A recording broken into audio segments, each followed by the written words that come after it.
আমি এখন টমেটোর ভর্তা করব। এখানে মরিচ নিয়ে নিয়েছি,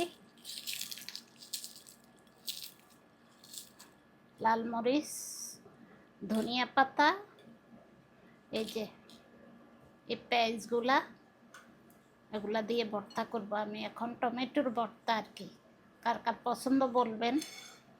এই যে এখানে একটু লবণ দিব।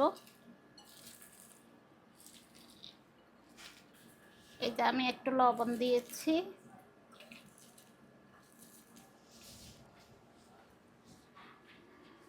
এখন আমি টমেটো গুলাকে দিয়ে দিব।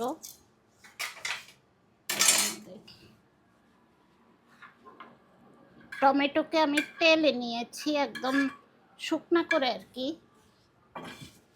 তো গরম তো, এভাবে করে আমি একদম ভর্তা করে নিব।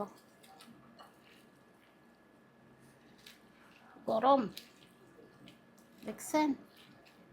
এটার মধ্যে আমি একটু সরিষার তেল দিব। এই যে সরিষার তেল দিব।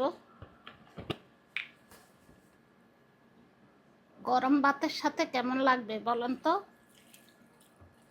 কার কার পছন্দ বলে যাবেন। এই যে আর ম্যাশ করব না। এই আমার হয়ে গেছে, আমি এখন গরম ভাতের সাথে খাবো।